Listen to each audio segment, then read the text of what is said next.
మళ్ళీ ప్రధాని మోదీ దగ్గరికి వచ్చారు. ఇప్పుడు హోంశాఖ ఉన్నత స్థాయి సమావేశం మోదీ దగ్గర స్టార్ట్ అయింది. బ్రేకింగ్ న్యూస్ మనం చూస్తున్నాం. త్రివిధ దళాధిపతులతో ప్రధాని మోదీ సమావేశం ముగిసిన తర్వాత చాలా కీలకమైన పాయింట్స్ మోదీ చెప్పారు.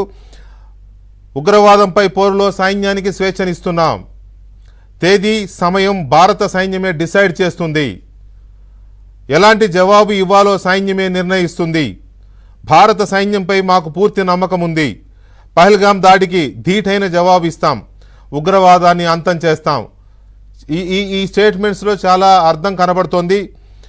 ఉగ్రవాదంపై పోరులో సైన్యానికి స్వేచ్ఛనిస్తున్నాం అనే దాంతోపాటు తేదీ సమయం భారత సైన్యమే డిసైడ్ చేస్తుంది అనే స్టేట్మెంట్ కూడా చాలా కీలకమైనదిగా మనం గమనించవచ్చు.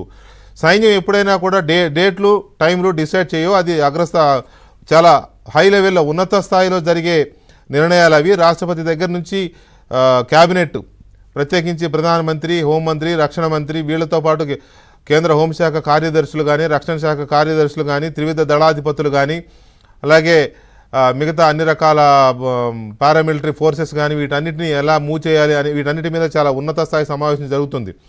కాకపోతే సైన్యానికి ఒక మొరల్ సపోర్టు, సైన్యానికి ఒక భరోసా, సైన్యం మీద ఒక నమ్మకం బాగా తన నమ్మకాన్ని చెప్పడం కోసం, దేశానికి నమ్మకం ఉందని చెప్పడం కోసం మోదీ ఇలా చెప్పినట్టుగా కనబడుతోంది.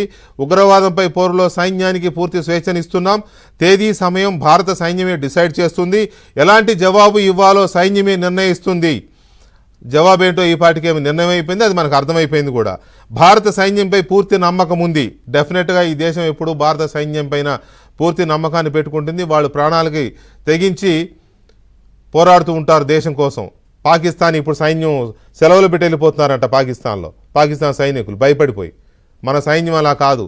యుద్ధం ఉందంటే సెలవులు వదిలేసి వెళ్తూ ఉంటారు డ్యూటీస్లోకి. That is Indian armed forces.